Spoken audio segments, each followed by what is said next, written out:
Welcome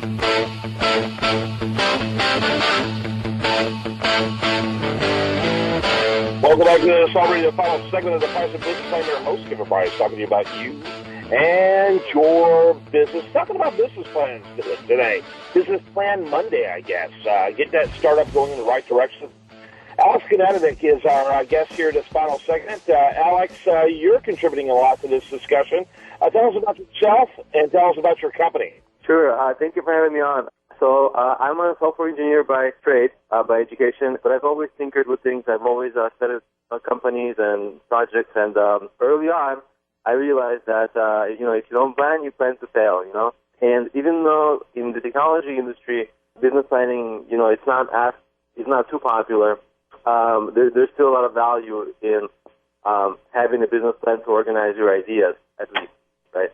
And many people, they think like they'll write a business plan, which they'll give to investors, and the investors will invest. But that's really not how it works. But there's still a lot of benefit to having business plans just for your own, self, for internal use for your company, and to organize your ideas and to get the kinks out of your business early on, because that's the cheapest time to get the kinks out of your business instead of when it's actually up and running. Alex, I have a very short time frame and lots of questions, so if you don't mind, try to tighten your answers a little bit. So are you saying that you don't need business plans to raise money? It depends what kind of business you have and what kind of investors you're going for. In the technology world, there are many flavors of investors, and they all have their own ways they like to work. They may just want to see like a one-page business plan, or they may, different investors, they're going to ask for different things. But it is not a requirement to raise money in most cases. Yeah, that's not been my experience. I've been involved in the development of a lot of businesses, and I have yet to see one where a business plan wasn't required for at least some of the upfront money. There are some, and the younger they are, the more inclined to do it. But there's a lot you demand to see some legs under your idea, and that's part of what a business plan fosters, in my opinion. Where are you from, by the way? Where are you located? I'm in New York. What part of Europe? Right now I live in Queens, New York, but right now I'm in Manhattan, New York. Got it. So tell me about the state of small businesses today in terms of your clientele. Where are they coming from? Are they all over the country? Are they all over the planet? Kind of give us an overview. Yeah, since my products are mobile apps, they are pretty much used all over the planet, except for a few countries where the U.S., either the U.S. mobile market is not strong, like in China, for example. There's just no penetration.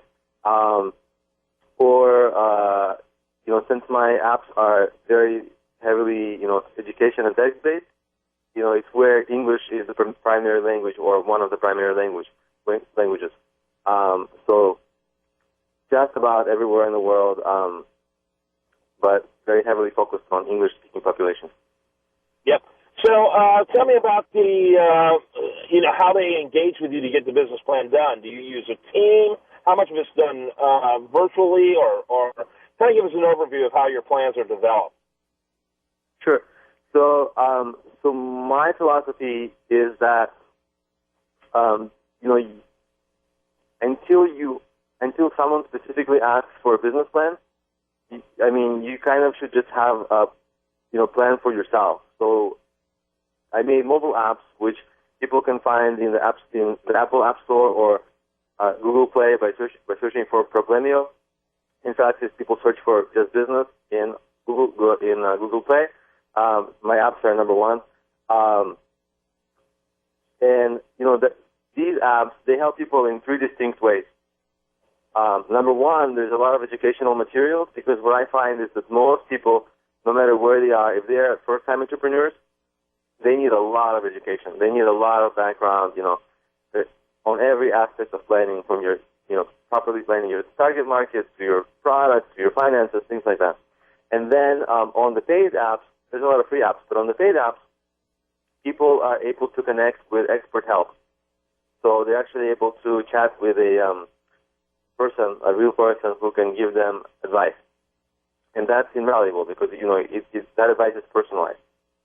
And so almost everything is done through an app. Yeah, mobile app. Okay, and kind of give me an idea, give me a feel for the cost for the apps. It's very affordable apps. They range from 99 cents to $5. And they come as a 4-app course. It's actually unique. It's not just one app. It's a 4-app course which focuses on the main pain points of entrepreneurs, which are, a lot of people deal with business ideas, and there's a whole lot of confusion and discussion around business ideas. So there's a whole app that's devoted to business ideas. There's an entire app devoted to writing a business plan. There's an entire app devoted to marketing and promoting your business. And, of course, all entrepreneurs ask about raising money.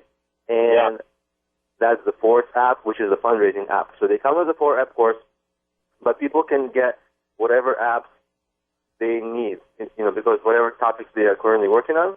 So they don't necessarily need the entire bulky product. And the 4-app course, they range from 99 cents to $5, depending on the platform and the app. Alex, I got to wrap it up. Thanks so much for being with us. Go ahead and get that website for us. Sure, it's Problemio.com. It's a Problememio.com. One more time. Problemio. Yeah. Thanks so much. Problemio.com. Thanks so much for being with us. I'm Kevin Price. Had lots of fun being with you here today. Hope you have a great rest of your day, a great rest of your Monday. Just want to remind you, of course, that stuff in here shows up over there at USDailyReview.com. Coming up this week, we're going to have some great interviews from the expo that I was at last week. If you missed it, shame on you.